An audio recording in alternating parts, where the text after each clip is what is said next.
एक प्राचीन काल की कथा है। उसमें एक गुरुजी जो है वो अपने दो शिष्यों को शिक्षा प्रदान करते हैं। वो शिक्षा प्रदान करते हुए कहते हैं कि देखो शिष्य, तुम दोनों हो पर तुम दोनों मेरे लिए समान हो। जितना एक है उतना ही दूसरा है, यानी मैं भेदभाव नहीं कर सकता। यदि तुम दो शिष्य हो तो तुम दोनों को मैं बराबरी से शिक्षा दूंगा, ऐसा उन्होंने कहा।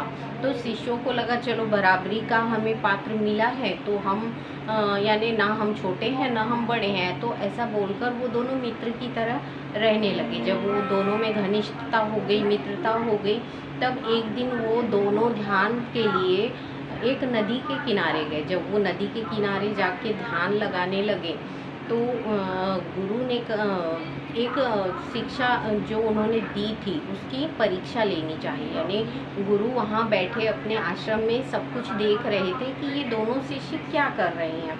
तब उन्होंने देखा कि दोनों शिष्य ध्यान समाधि में व्यस्त हो गए हैं। तब उन्होंने एक लीला रची। कैसी लीला रची? उन्होंने एक नदी में एक व्यक्ति को भेजा जो तैरने की इससे गया, पर क्या हुआ, वो पानी का बहाव इतना ज़्यादा तेज था कि वो डूबने लगा। जब वो डूबने लगा तो वो मदद के लिए पुकारने लगा। तो मदद के लिए जब पुकारने लगा तो उन दोनों शिष्यों को उसकी आवाज़ आने लगी कि कोई पुकार रहा है कि मुझे बचाओ मुझे बचाओ। तो एक शिष्य उसमें से उठा, ध्यान साधना तोड़ते हुए वो शिष्य उठा और दौड़ता हुआ उस व्यक्ति को नदी में से निकाल कर लेके आया। यानी उसको तैरना आता था, दोनों शिष्यों को तैरना आता था, पर एक शिष्य जो था वो अपना ध्यान छोड़कर और गुरु के आदेश अनुसार पहले अपने कर्म को प्रदान किया। यानी किसी व्यक्ति को यदि मदद लग रही है, उसे हमारी हेल्प की ज़रूरत है, तो हमें धर्म यही सिखाता है कि पहले हम उसकी मदद करें। तो वो क्या हुआ, शिष्य ने जब उसको लेके आया नदी से ऊपर, तब अचानक उसके गुरु आ गए, उन दोनों शिष्यों के गुरु आ गए। और गुरु ने बोला कि क्यों, क्या हुआ शिष्य, तुमने अपना ध्यान क्यों नहीं छोड़ा? तब शिष्य ने कहा कि गुरुदेव, आपने तो आदेश दिया था कि ध्यान लगाकर वहाँ बैठना, तो हम दोनों ध्यान लगाकर बैठे थे, किंतु ये व्यक्ति जो डूब रहा था ये मदद के लिए पुकार रहा था, पर मैंने अपना ध्यान नहीं तोड़ा।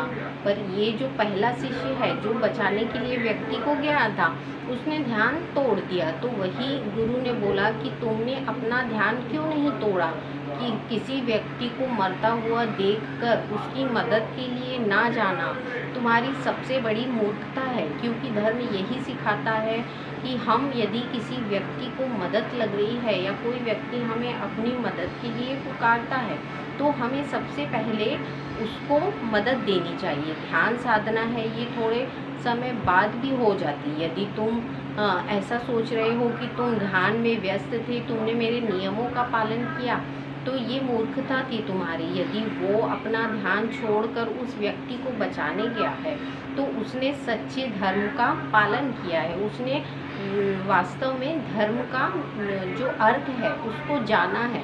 और तुम जो हो वो अभी भी धर्म के अर्थ को नहीं जान पाए। धर्म क्या बोलता है हमारा, कि सबसे पहले हमें दूसरों की मदद के लिए आगे आना चाहिए। यदि हम अपने धर्म को नहीं निभाते हैं और सिर्फ अपने ही कार्यों को पूरा कर रहे हैं, तो ये धर्म के प्रति अन्याय है। हम ये धर्म का पालन नहीं कर रहे। हमें धर्म का पालन करना है, यानी पहले हम सामने व्यक्ति को जो है उसको अपने हिसाब से मदद दे सके, जितनी भी हमारी क्षमता है, जितना हम उसके लिए कर सकते हैं। तो वही यहाँ इस कहानी का सार ये है कि जो गुरु हैं वो शिष्यों को ये बताना चाह रहे हैं कि जब भी हमें जीवन में किसी व्यक्ति को यदि मदद लगती है, तो उसको मदद करना सबसे पहला धर्म है हमारा। ये हम चाहे कितनी भी विपत्ति में हो, पर यदि हमारी क्षमता है तो उस क्षमता के हिसाब से हमें उस व्यक्ति को मदद करनी ही चाहिए यदि कोई परेशानी में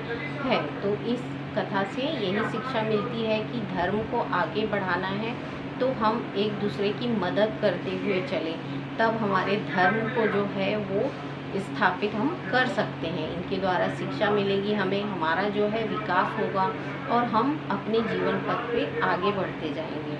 इस कथा का जो सार है वो यही है कि धर्म को आगे बढ़ाया जाए, धर्म ही श्रेष्ठ है।